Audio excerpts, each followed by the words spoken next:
aujourd'hui 2 avril, environ autour de 2h30. Je viens de réinstaller le deuxième rail d'injection avec le changement de toutes les petites bagues en téflon qui allaient sur les injecteurs de droite. Ce que j'ai ici, donc avant de remettre en fait toute la tubulure, je vais remettre les cams, les arbres à cam, avec les poussoirs et les culbuteurs. Donc, je fais ceci. Et ben c'est ça, je m'exécute. Donc, avant d'installer les arbres à cam, on va installer les poussoirs. Et ensuite, communément appelés push-rod, et les culbuteurs, communément appelés des rockers. Bien entendu, on lubrifie le tout avant d'installer. Comme ceci. Je m'y mets.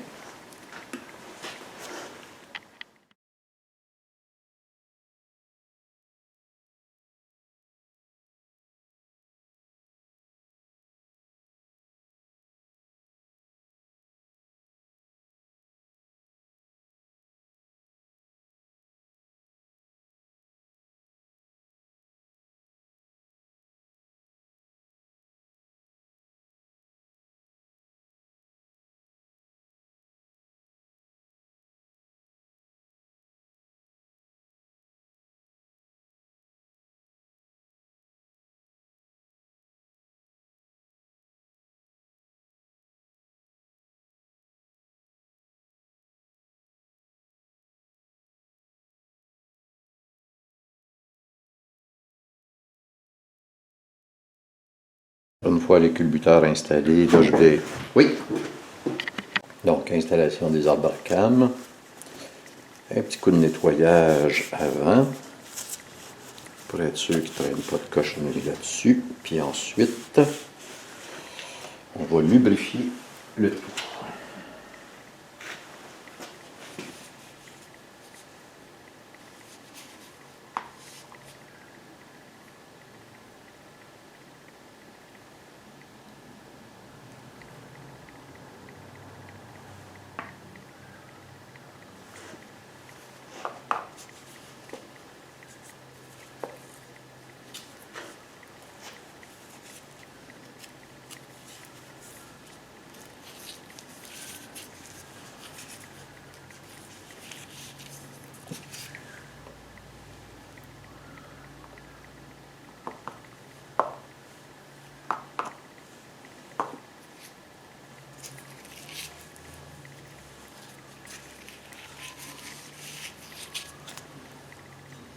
Donc ici, on ne peut pas se tromper parce que c'est indiqué dessus.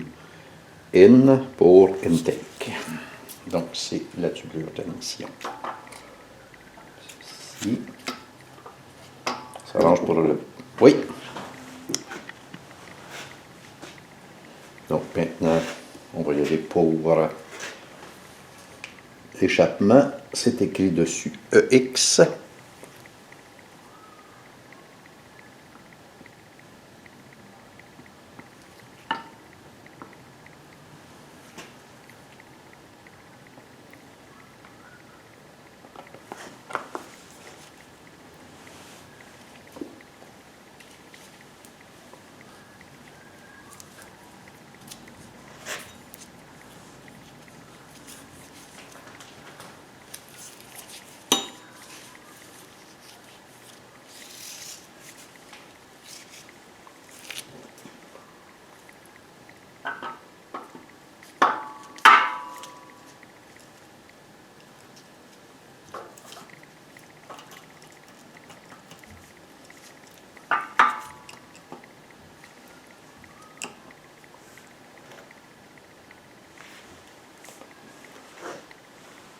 Pendant l'installation, je m'arrange pour pas qu'il y ait de tension, trop de tension.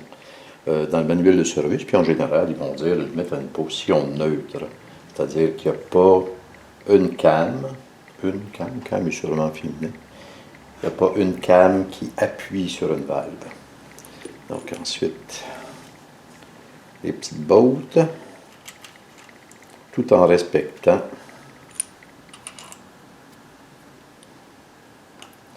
l'orientation, c'est-à-dire, comme ici, si on voit bien, je ne sais pas si on voit bien, là moi je vois mal avec mon petit écran, mais on devrait voir deux I avec une flèche qui indique le devant du moteur, c'est-à-dire là où se trouve la timing chain.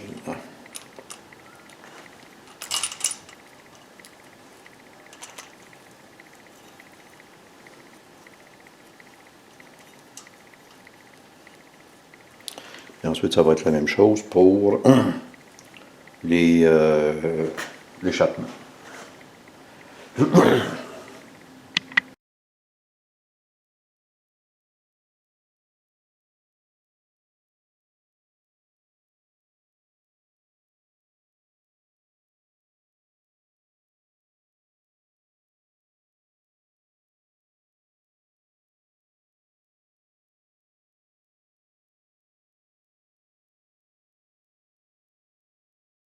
Bon, l'exhaust, il a fallu que je l'enlève parce qu'il y a comme une sorte de petit espaceur ici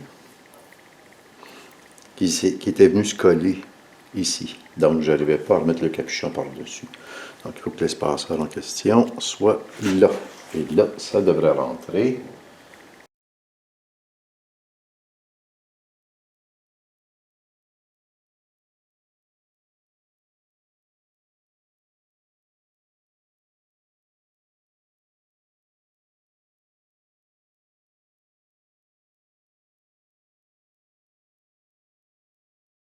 Séquence et couple de serrage. 1, 2, 3, 4, 5, 6, 7, 8, 9, 10, 11, 12, 13, 14, 15, 16, 17, 18. Quelque chose d'un peu spécial. Couple de serrage 10 Nm. Quelque chose d'un peu spécial. D'après le manuel de service, on fait tout ça. Puis ensuite, on desserre le centre et on resserre le tout. Allons-y.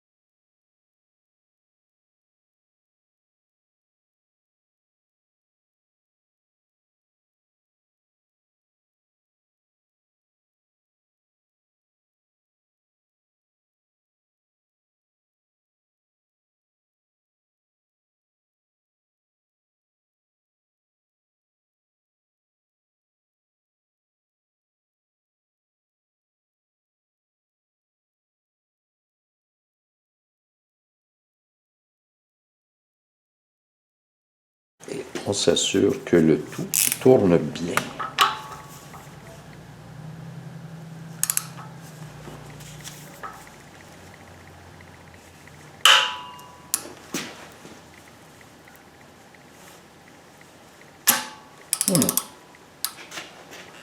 Intéressant.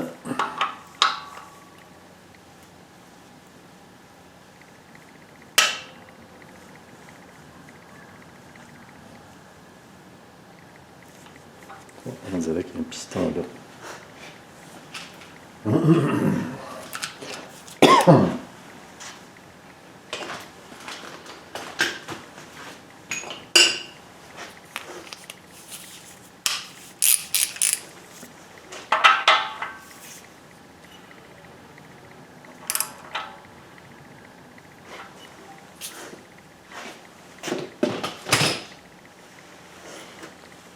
Comme j'ai pas envie qu'il y ait une phase de piston, c'est ça, qu'il y ait une couronne de piston qui vienne frapper contre des valves pendant que je fais ma rotation, je m'assure que les pistons sont légèrement plus bas. Parfait, ça c'est beau. Ça remonte. On va faire un petit tour.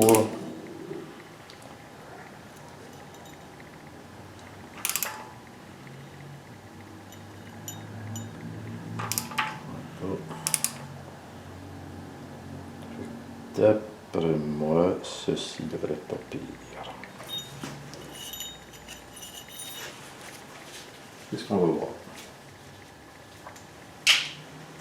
Il y a, en passant, ce qui ne paraît peut-être pas, mais la position recommandée. J'essaie de me faire un petit zoom ici. La position recommandée pendant l'installation. Si on remarque ici, il y a comme une sorte de petite encoche dans l'arbre à cam, autant pour la mission que pour l'échappement. Et il existe un outil que j'ai acheté. Bon, c'est 2 plaques de métal que je vais mettre tantôt pour m'assurer que les cams sont bien en place ou à la bonne position, prête à installer la timing chain. Voilà, maintenant je revérifie si les deux tournent bien. J'ai oublié de filmer, mais les deux tournent très bien. Elle est belle, coupe de serrage, tout est parfait. Donc, je vais installer l'outil pour être sûr que... Afin de retenir donc les 2 arbres à cam, on a ceci et ceci. Celle qui bloque les 2 arbres à cam en haut sont sur la tête de gauche et ceux qui les bloquent en diagonale sont sur la tête de droite. Comme ceci. Voilà.